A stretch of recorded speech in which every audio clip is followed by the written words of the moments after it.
Hi,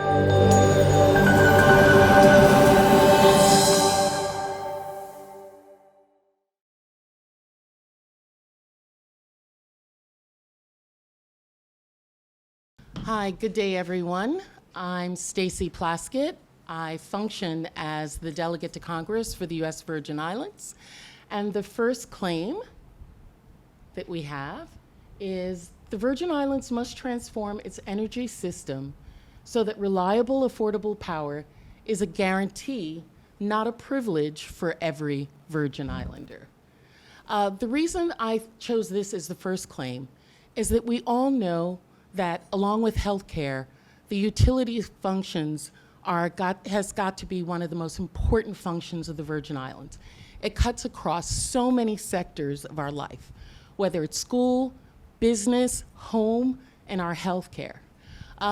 As delegate to Congress, I've been able to provide a lot of financial support to the Virgin Islands to be able to transform our utility system after the storms, changing the law so that we have to be able to build as things should be rather than as things were, has allowed us to receive exponential money. Additionally, providing technical support by bringing the Secretary of Energy down, as well as providing support to the governor by sharing information of what can be done. However, one of the most frustrating things of being the delegate to Congress is that while you are the one who is providing resources, providing access to technical support, you do not have a say in how things are done. That's one of the reasons that I decided to run for governor of the Virgin Islands, because it's my belief that we can move faster, we can move stronger, using the resources that we have, along with a wider accountability as to how money can be spent. You can give a kid $1,000, but they're still going to buy candy if they don't have the intelligence or the resources or the capability to expand how that money is spent. The claim is on the table. Who's got the first challenge?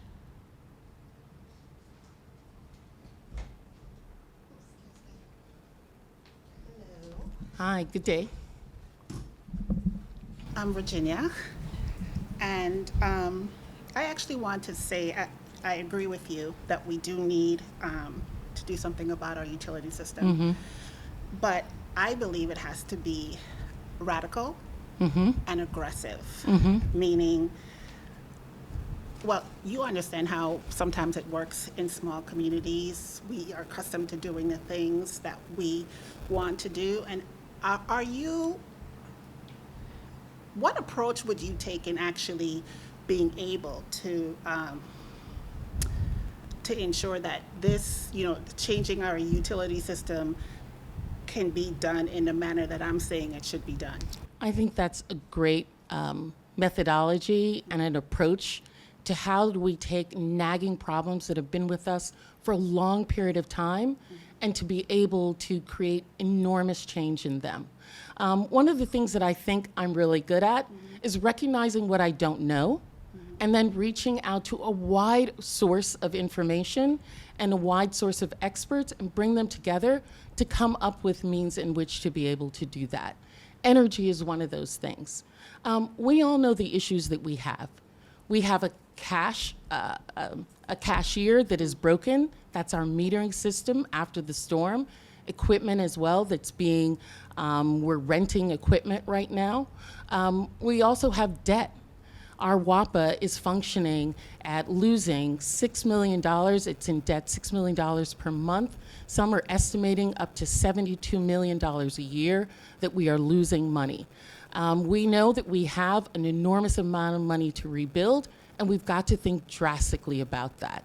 One of the ideas that I think has been presented to me by individuals who are on the ground working on WAPA, as well as experts outside, is the notion, particularly on St. Croix, of moving much of the plant at Richmond to the South Shore. This is not something that the leadership of WAPA is interested in doing right now, but I think that that's a radical way for us to move things and to think of ourselves not just as the Virgin Islands using WAPA, but being a support to the wider Caribbean using WAPA. Right now, because of the depth of the channel at Richmond, and because we are using that because of the propane that's there, we're paying 15 cents more per gallon than what we could have made if we were to move it to the South Shore. That's radical, but it also allows for change. We also can use prudent replacement money that we have to put batteries at every substation. There are substations, over half a dozen substations throughout the Virgin Islands. Those could be redundancies when generators go out, that the batteries that are at the substations have been storing energy immediately go on to provide us. That's something that the people who are working on the ground in WAPA have presented, but leadership is not utilizing money for that. We hear from a lot of vendors, but oftentimes we need to think why those vendors are there. So you said something that's I think it's very important in this conversation, and that is that leadership is resisting change. What do you do if you run into that roadblock? What can be done? Well, one of the things I think is important for us to realize is that the board itself needs to have a diverse group of individuals who have many expertise from a wide but relative areas that are really important to WAPA being done. And I also think that the governor needs to get out of the way of them being able to make decisions. I think there's an undue influence of Government House in how many of our semi-autonomous agencies are run. Pause. You've been voted out. Please return to your seat. I've been voted out. You're Next off the questioner. island. Next questioner. Hi, good day. Hi, good day. My name is Raven. I wanted to hear you expand a little bit on that idea of radical change to WAPA. I agree with the last questioner that radical change is what's needed, but I need to hear you expound upon how that would impact St. John in particular. You spoke at length about St. Croix. St. Croix has their power, has their own means of power generation. St. Thomas has theirs, but St. John is in a position where Sure. we are just kind of tacked on to the side of St. Thomas. What radical changes to energy generation can you present to the people of St. John? You know, I think that's really an important question. St. John is often overlooked. When St. John was out of power for multiple days, the communication in itself is an important thing to have, to be communicating with the community about what is the reason and how to fix it. As I said before, I believe that battery redundancies are really important. Right now, St. John is getting a battery, but that's something that had been presented before and hadn't been utilized. And so I think it's important to hear from experts as to really new radical ideas to be able to create utilities that works across the Virgin Islands. Now, when I mentioned St. Croix, let's be clear. We're not as entirely isolated as we think we are. Because St. Croix is in Richmond, that's something that's passed on to all of us, right? The ratepayers, whether you live in St. Thomas and St. John, that difference in what we're paying per gallon for oil, for the diesel that we're using, is something that everyone has to be borne in. And so we have to look at this holistically. If we can radically reduce the price in one place, that presents support to others. Another thing that I would mention to you all is, we talk about microgrids that we're going to be putting out throughout the Virgin Islands. That is in the plan. Creating these batteries, that's something that's there as well. Right now, we're seeing that a lot of solar is being created, but that solar is not connected to batteries that are going into WAPA itself. Those are for who the contractor is that has that to then be able to sell that back. That's something that we need to think about. We need to think about how we are renting.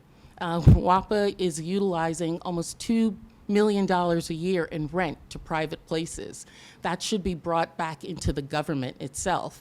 And those places that are being rented, it's not to say the private sector shouldn't be able to do that, but that would also bring down the cost for small businesses to be in those spaces as well. And as for St. John, another thing that we need to think about is utilizing and creating partnerships with the national park for solar and some of those other areas that are there that can also create some redundancy for them and independent power sources for individuals that live on St. John. Continuing this conversation around radical change, we talk a lot about the infrastructure, but I also want to hear your thoughts on leadership. We've had an ongoing, it seems almost like that leadership chair for WAPA has been a revolving door for many years now. What radical changes would you impose related to the leadership at WAPA? Sure. Like I said to the previous person who was here, was that I think that there is an inordinate amount of pressure that's put on to a semi-autonomous agency through Government House. And a lot of that is because the board serves at the pleasure of the governor.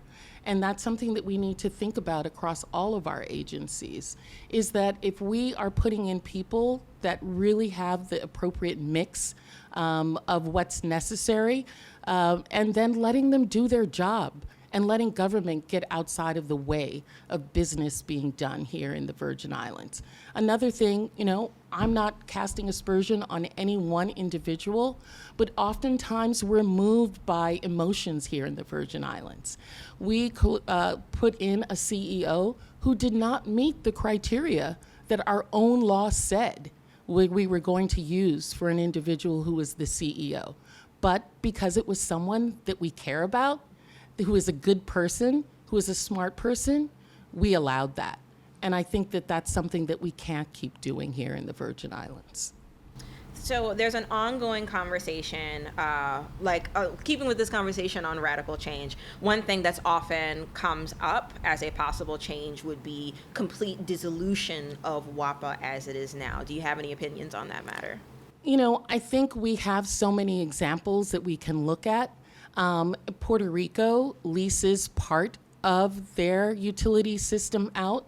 If we were to lease the transmission and the distribution to the private sector while keeping the generating part to ourselves, that would still allow us to tap into federal resources, but it would move the actual operation of WAPA to another company to be able to do that maybe more efficiently because they've done it in multiple places and they have scale and access to materials and access to support from other places.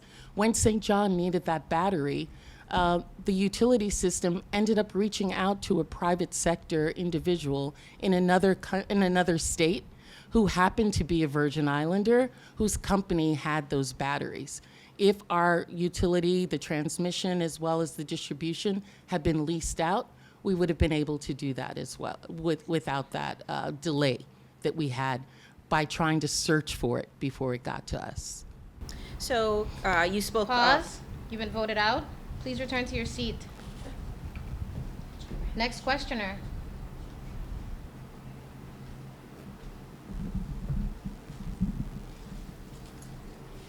Good day. Hi. My name is Julian. Touching on some of the previous topics that have been discussed by the previous questioners, I understand that there are many people that I've spoken to and many people I've heard of discuss the need for radical change, but having personally worked with both politicians and candidates as well as people actually in elected office, you often see a switch from more radical talk on a campaign trail to more measured, neutral approaches once in office. That's so interesting. I think oftentimes politicians try and be measured because they don't want to rock the boat to get elected. And then maybe, hopefully, they're going to do something more radical when they get in office. But I hear what you're saying. And my question is more, having seen issues like this be discussed many times over, while there's many people, especially the voting public, that might call for radical change, a lot of people caution on the downsides of taking too big of a leap when approaching these resolutions. With some of the ideas that have been proposed, do you foresee there being negative repercussion if we're too radical? So one of my favorite books is Shock Doctrine. And the reason I love this book is because it talks of examples of when radical change is allowed. Oftentimes, for an example, in Europe, radical change, the Marshall Plan came because Europe was destroyed. Virgin Islanders, I go out every day and talk to people. Virgin Islanders are absolutely incredibly frustrated. I know so many people that would leave if they could leave. That's that's heart-wrenching. But I always remind people that frustration means that they care still, that they haven't given up hope. But it also means that hopefully they're interested in doing something outside of the norm, outside of what's been done before.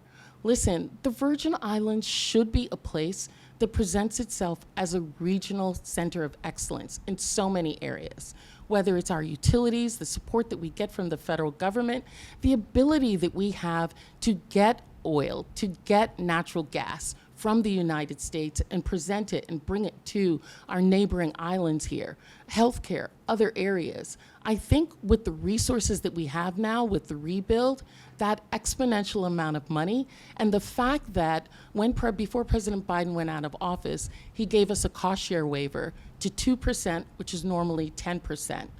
We only have 9 more years before that goes back up to the 10%. We have got to do radical movement, or else we are going to be stuck with a bill that we may not be able to pay. And for you, what would that radical movement look like? Well, I think it's a radical movement and a change in our mindset, that we're all in this together.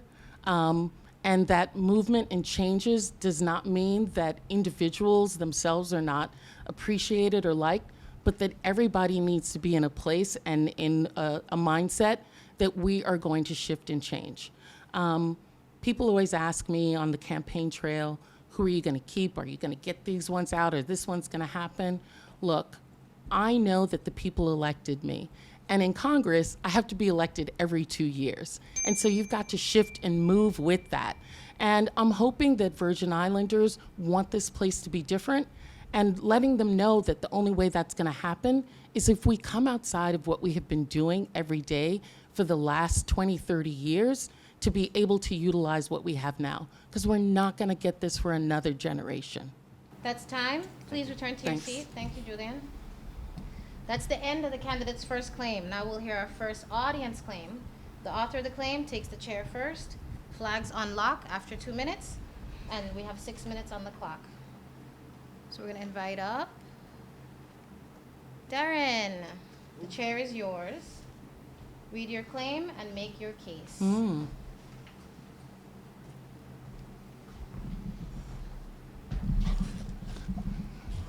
Good morning. Good morning. I'm Darren. So my Sit claim there. is, my claim is the Virgin Islands government should significantly increase the Department of Agriculture's budget to build local food production capacity and reduce dependence on imports.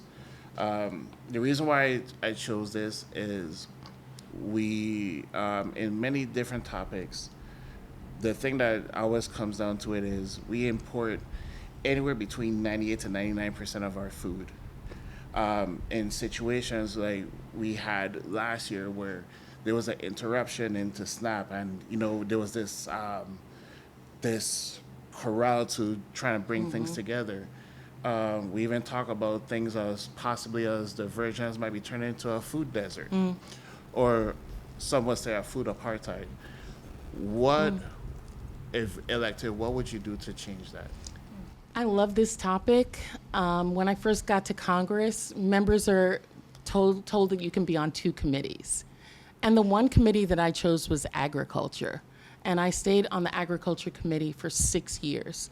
I was chair of the biotechnology, horticulture, and research subcommittee on agriculture, because I do believe that agriculture is essential, not just for the Virgin Islands, but for our country.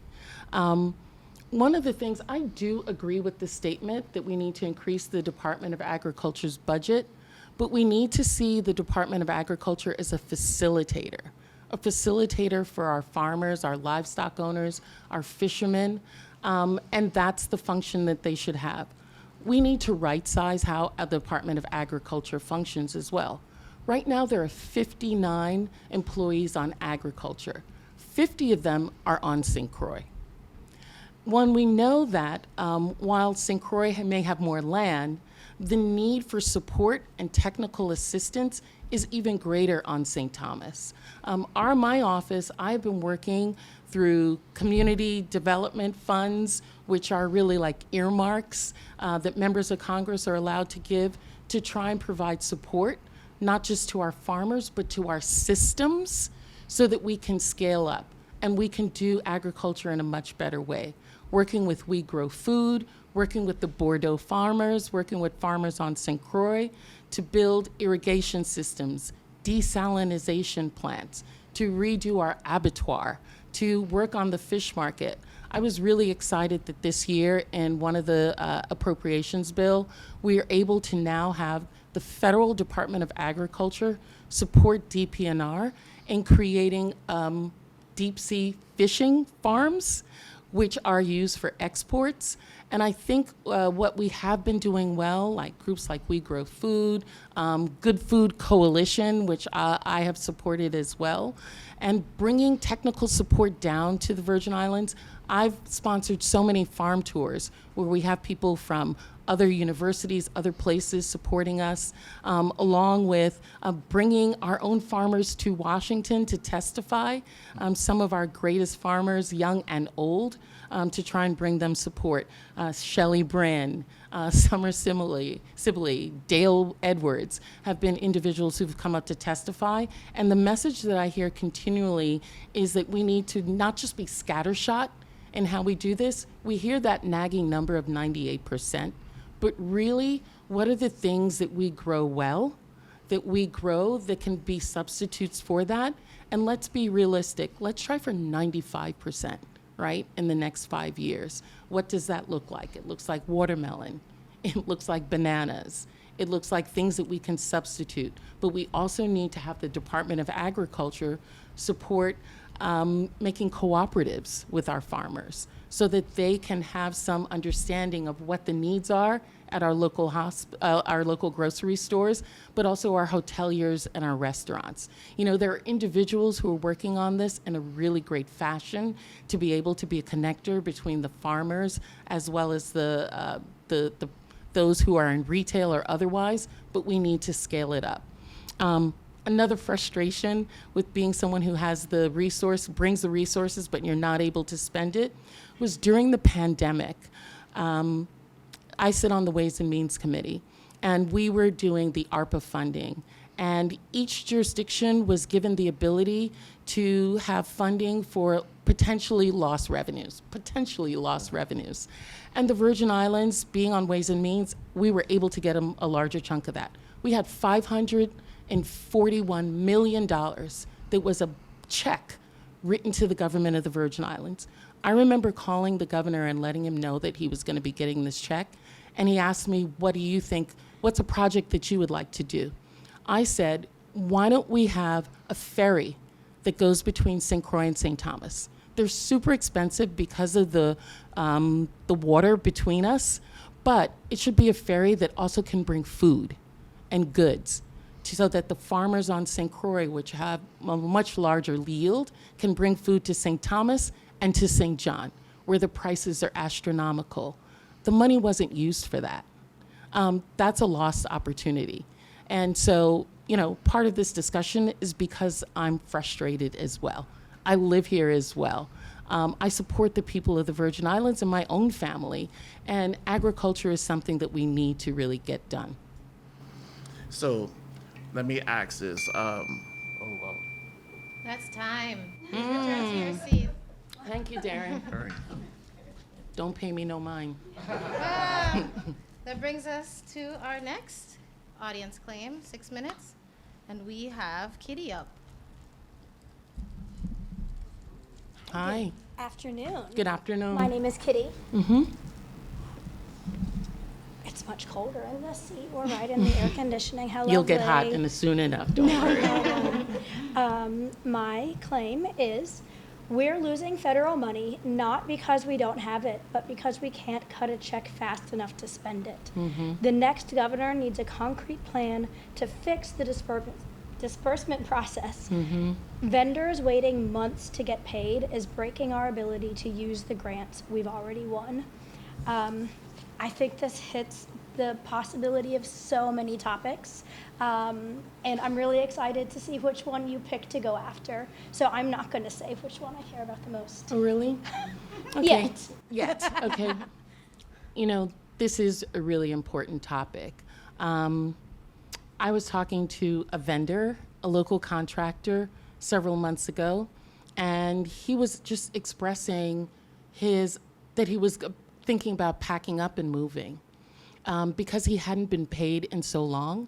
He ended up selling a piece of his own property, his personal property, to pay his employees because he figured if I don't pay them, they're going to leave and they're going to go to another job.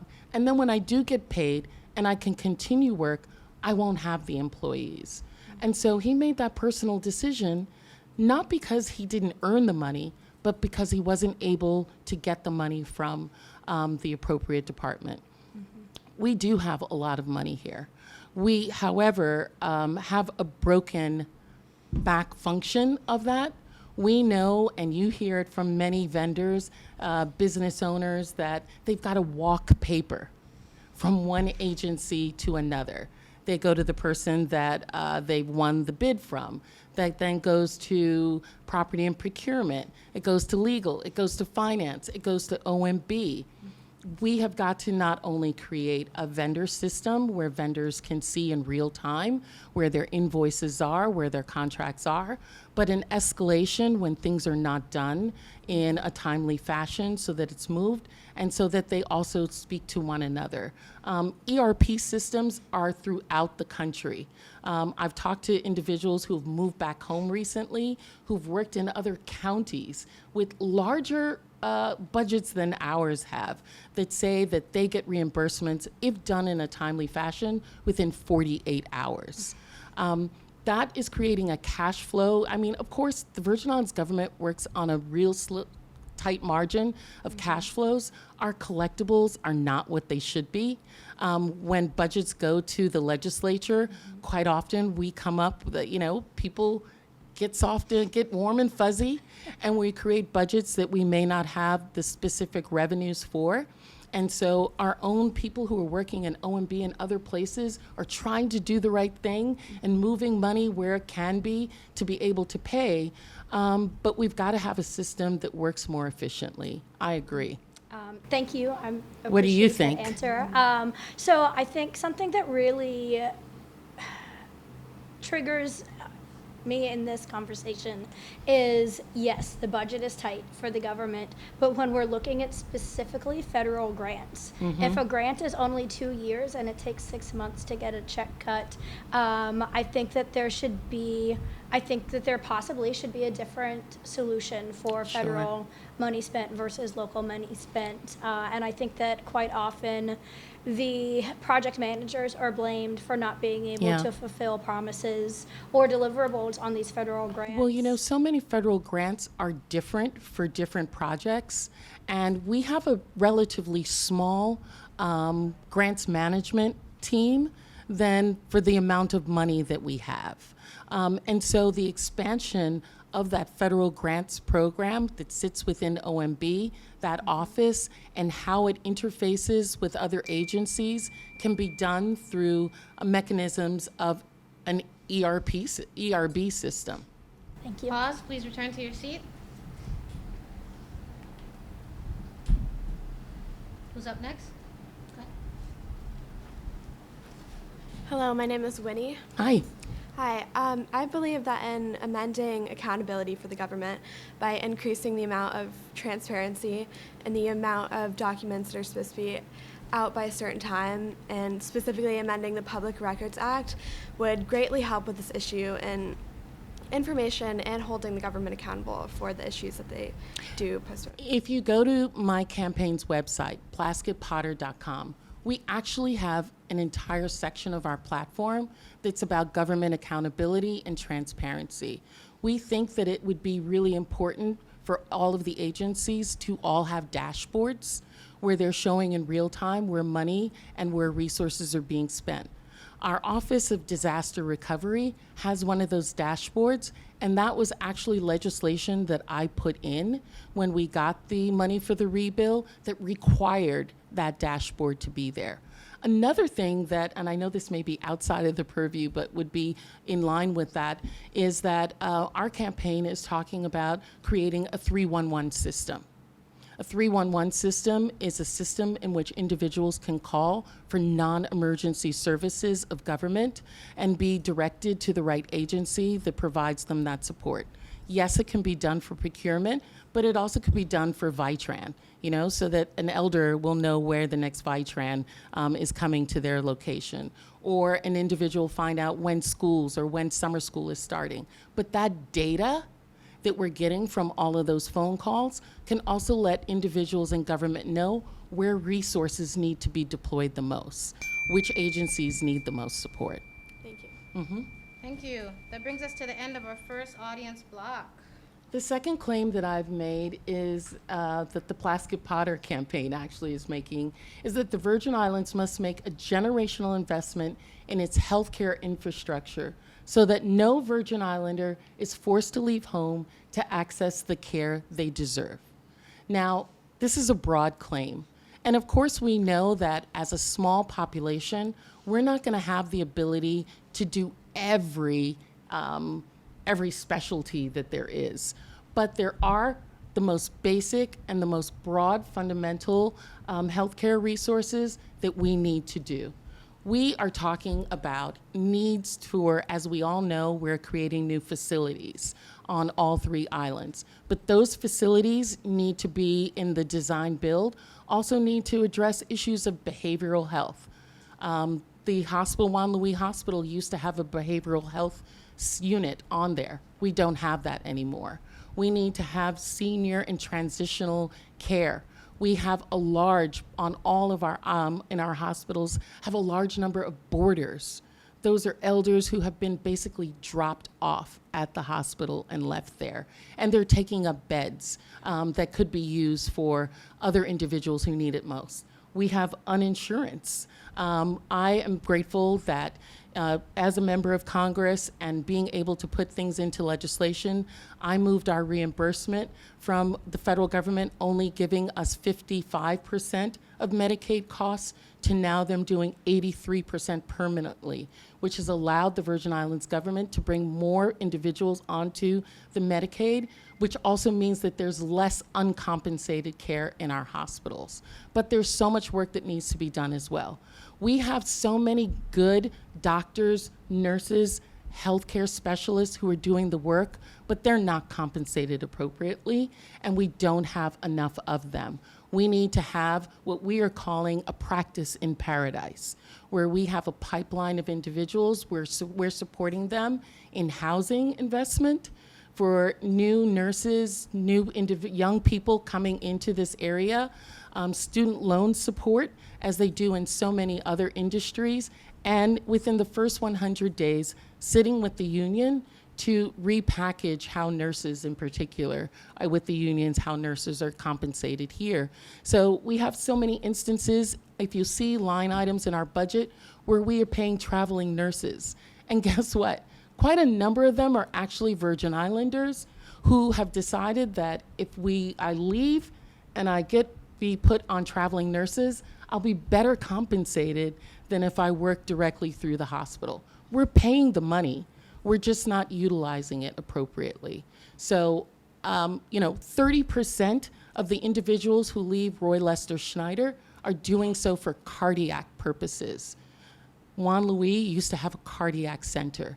We know that we're getting the cancer center treatment here on St. Thomas put back up, and that's going to facilitate us staying. We also need to sit with insurance companies to try and incentivize them to keep people here rather than going to everyone's favorite place, Cleveland Clinic. Hold for us, and let's get a challenger up. Good day. Hi. Ryan. Hi, Nice to see Ryan. you. Good to see you. I think there's probably not a person in the room who wouldn't disagree with you on this. Like, everybody in the Virgin Islands knows we need better health care. Yeah. Everybody knows our infrastructure is lacking. We all know we're rebuilding our hospitals. These things are clear. But I also think the same way that we have, like, the doctor's first charge is to do no harm, I think we also need to look at how are we doing harm in our community with healthcare. And that needs to be part of the healthcare plan. So, I mean, I'm thinking of broad things. I was going to ask what does that look like? Mean, gun violence is part of healthcare, in my opinion, right? And so I think that it's really important that we have a more holistic approach to healthcare. Sure, we want to get insurance for everybody. Absolutely. Sure, we want to make sure there are hospitals and doctors who can treat people. Sure, we want to make sure there are mental health facilities and treatment. But I'm wondering if you have a plan, or if you also agree that we need to have programs in the government that are not just kind of like the last little crumbs, but are front and center in terms of healthy eating. Yeah. In terms of, as I say, do no harm. Let's remove some of the health pitfalls that we have in the Virgin Islands. This is the toxic air that comes from our landfill fires. This is what's happening with, when we had the oil refinery that was dripping oil on the residents west of the refinery in St. Croix. These are the kinds of things that I think are really important in terms of presenting a strong healthcare case. And I guess the last one that I want to say with that is also just about healthy eating. Right. We talk so much about like food sovereignty in the Virgin Islands, but we need to have a program that really helps educate people about ways that they can minimize their risk of the top 3 killers, which are heart disease, cancer, diabetes. Sure. And in the Virgin Islands, we have, disparateness in many of those areas, right? We have high propensity for diabetes, for hypertension here. I know that in the last presidential administration, when work was done to reduce the cost of insulin, the territories weren't included. And I reached out directly to Eli Lilly and was able to get the insulin for our seniors brought down to $35. But we need to go before it gets to that point, right? And so I think of things like, I'm a sponsor in Congress of bringing more farm to table for our schools, farm to table for our Meals on Wheels, trying to qualify more farmers into those programs so that they're the ones providing that to our people. I know that when the Affordable Care Act was passed and the Virgin Islands and the Senate version of the bill was passed rather than the House version, the House version had us as an exchange and the Senate version did not.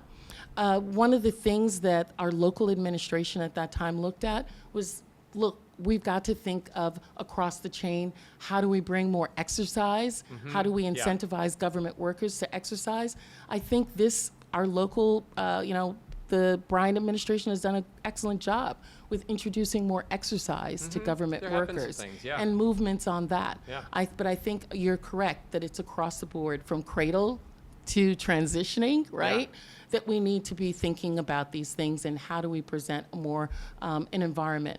I'm grateful that we have more green space in the Virgin Islands as well that allows for us to also be engaged in this. Thank you. You've been voted out. Appreciate it. Please return to your seat. Next questioner. Hi, Hi. I'm Sulaine. Hi, Sulaine. A few minutes ago, you mentioned the rebuild and potential changes and all the things. I want you to talk about what we can do right now. The hospitals have ginormous APs. How are we going to help the hospitals to reduce those APs so that the other fallouts from that, the lack of supplies, the borders, what's your immediate plan for that?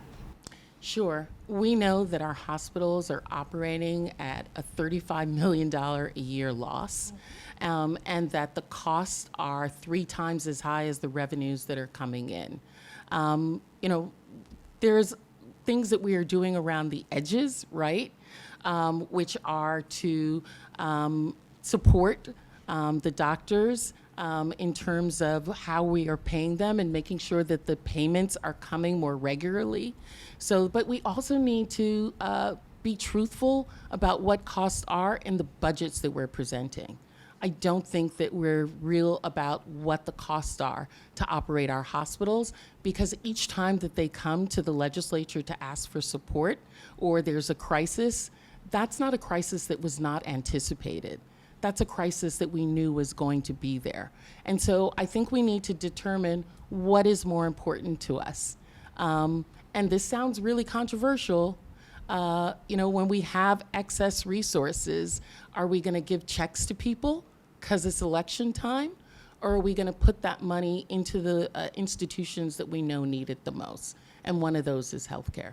Okay, so you also mentioned nurses and getting to the table with the nurses. The hospitals have about 9 different collective bargaining units. And with the shortfall on every front, how do you propose that we're going to be able to get to the table faster with these different unions? Sure. I met with 10 of the unions several weeks ago and talking with them about that.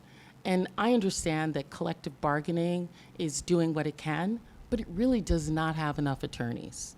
There is absolutely not enough individuals working on those contracts. PERB as well. People have claims in PERB for over 12 years. And we also have a system that rewards litigiousness and tort claims. And so we need to sit with collective bargaining. We need to increase the number of lawyers that are working in with the unions, and we need to get that across the line so that we are making those payments. We're talking about nurses, but let's look at our police officers.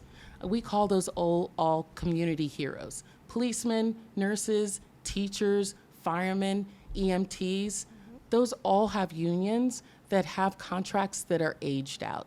But they also need new recruits and new individuals.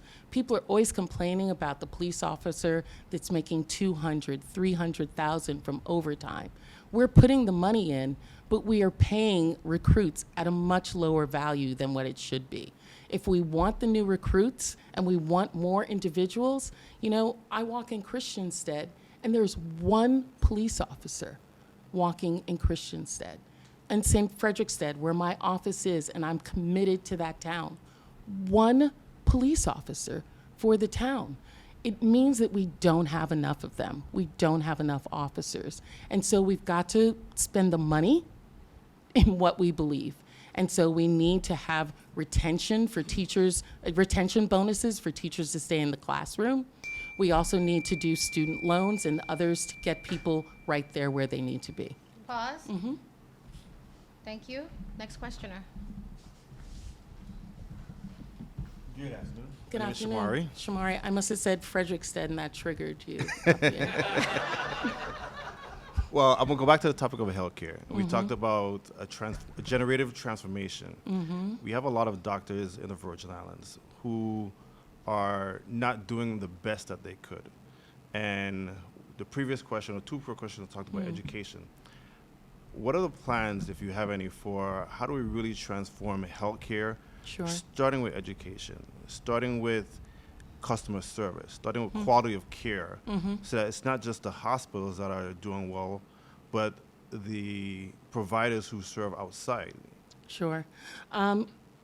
We talked about in this rebuild creating a regional center of excellence at our hospital so that there's also telehealth work that's being done, that we can have specialists and other doctors from outside of the Virgin Islands that are functioning right here. We also need to be very truthful about our medical board, which makes it really difficult for new doctors to come into the Virgin Islands and practice. That needs to be reformed as well. In some instances, it's a barrier to entry for other exciting, innovative doctors to be able to come. And in some instances, I don't want to say that our doctors are not doing their work, but they're overwhelmed. We know instances of doctors who are taking supplies from their own personal private practices to the hospital, or taking supplies out of their own pocket to pay what's happening in the hospitals. That prevents a frustration that I couldn't imagine on that class and group of people. We also have doctors who are contract, right? And then we don't pay them. Correct. And we don't pay them on time, and they either leave or they work in an environment in which they don't feel respected that we're paying them. So when we talk about generational change, this is more reactive then. We're trying to fix a problem. How do we be more proactive and prevent, some of the issues that we are having? So people going to the doctor, things like diabetes and cancer and all of these issues. Well, I think those are the things that Ryan was talking about, right? is across the board. How do we look at healthcare?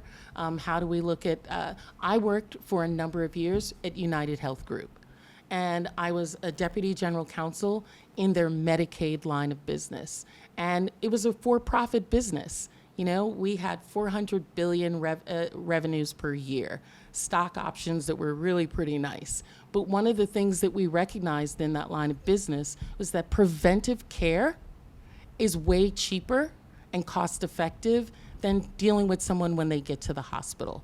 And so we've got to have clinics at point of contact where people are.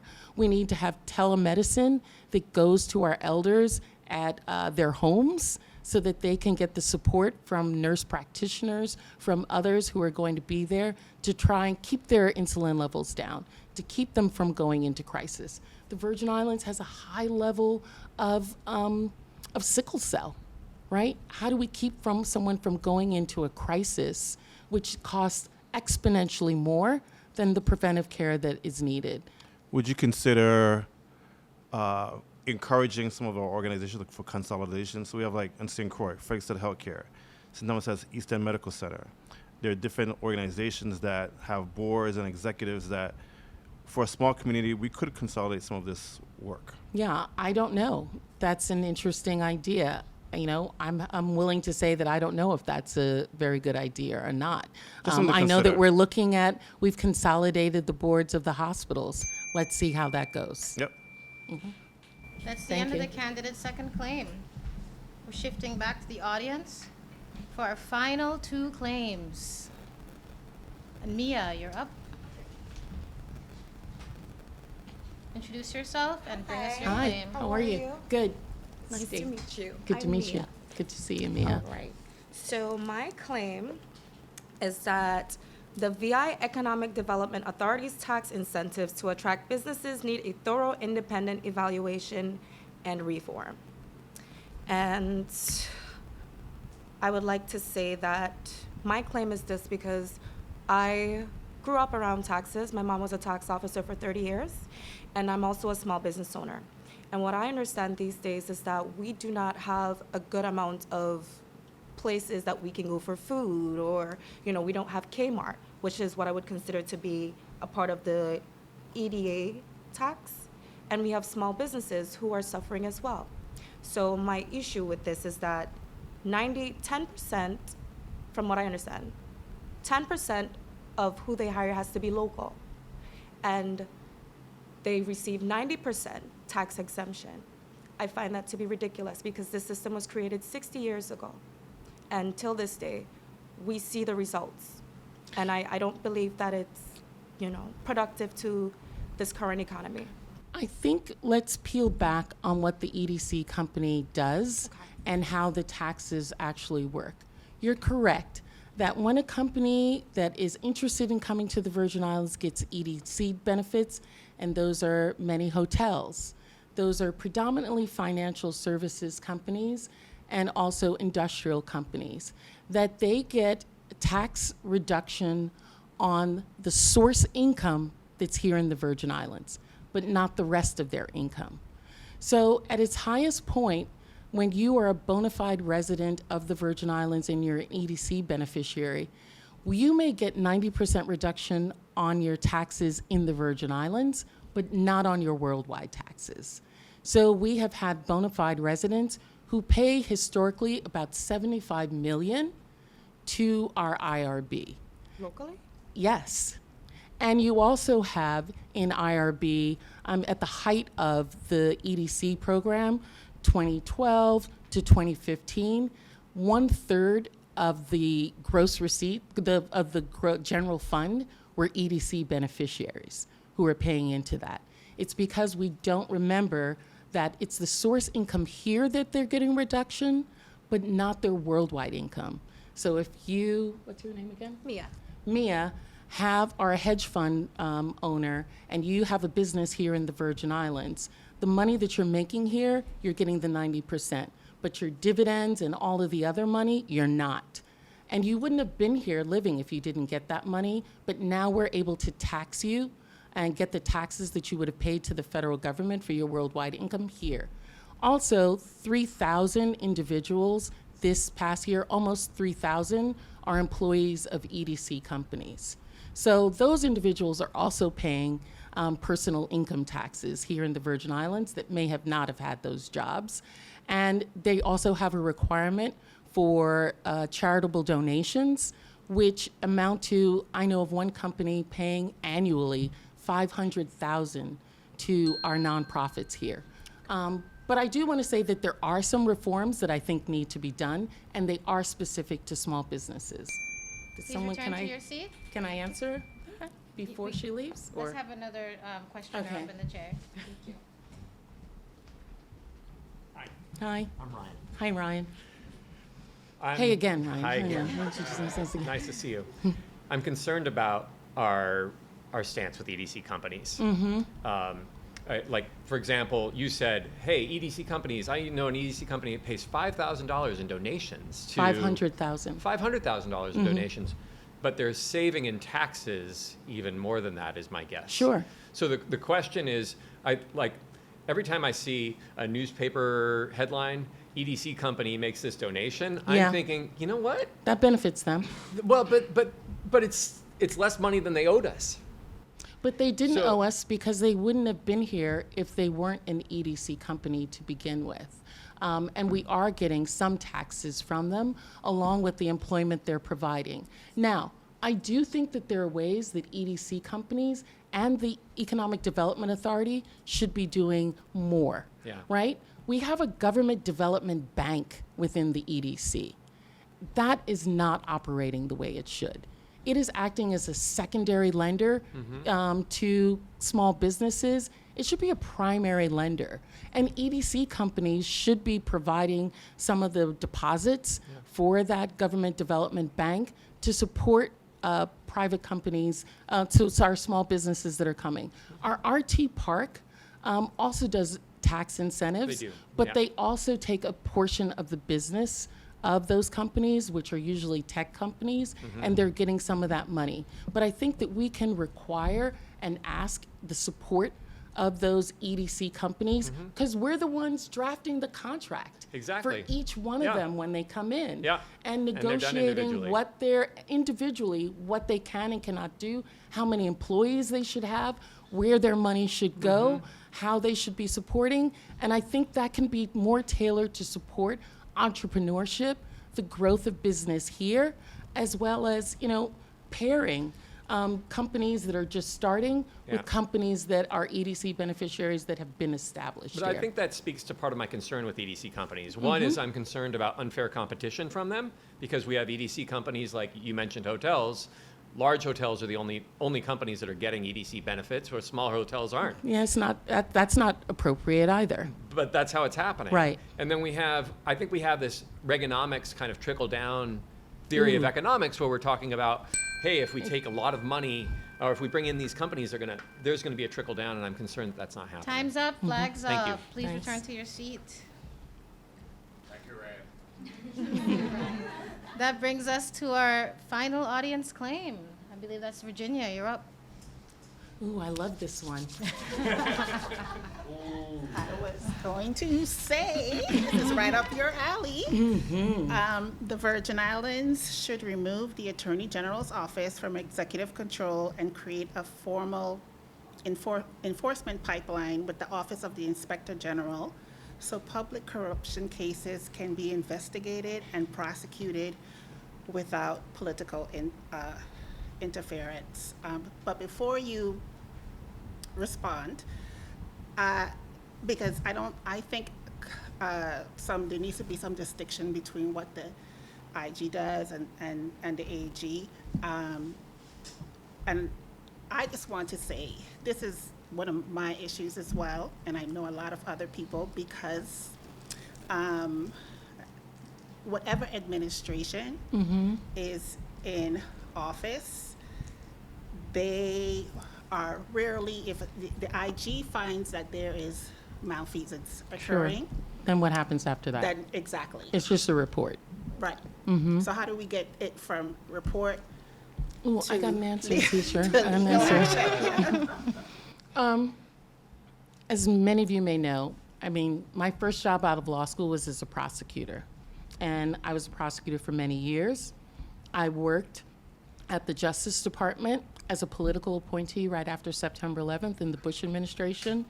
But prior to leaving, going to the Justice Department, I was counsel on the House Ethics Committee. And so the issue of ethics and corruption in politics is something that I really think a lot about. And, you know, I love the law. I'm one of those people who actually like law school. Presently, the Attorney General cannot be removed from the executive branch because under the Organic Act, it states that it has to be there. It says that the executive must put that person there with the advice and consent of the Senate. There is a loophole, though. I mean, first of all, if we hopefully have our own constitution, then once we have a constitution, we can make that change ourselves. We can do that ourselves. But under the Organic Act, there is a loophole that would allow that, yes, the Attorney General is appointed with the advice and consent of the Senate, but we could also have the legislature put in that it can only be removed with the advice and consent of the Senate as well. That's legislation that can be put in tomorrow that would make it more difficult for a governor to be able to remove from someone who is the Attorney General. But here's the best part, and I think this is what you're getting at with the Office of the Inspector General. Our neighbor, Puerto Rico, has a special prosecutor division, which is separate from the Attorney General's office. It is its own autonomous entity. And the idea that I would posture is that we should have a special prosecutor's office, which has 3 individuals as its head, one from the governor, one from the legislature, and one from the judiciary.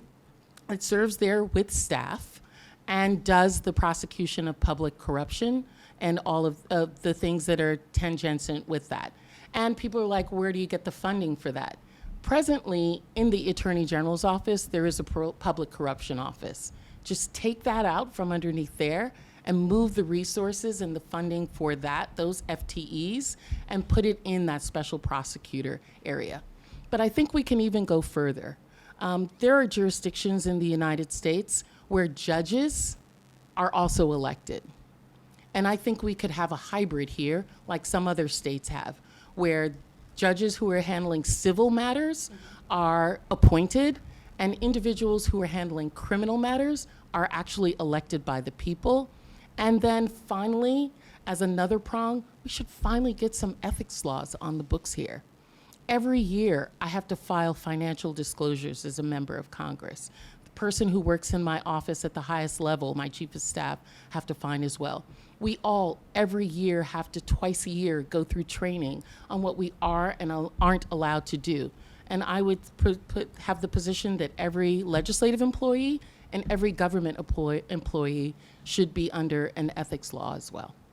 So everything that you mentioned involves some sort of step or process. It involves legislation, which could be one comprehensive bill that's brought down by a governor that's special ordered onto the floor.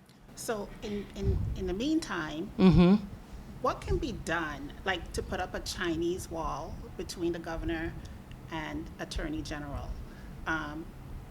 so that there is no undue influence on,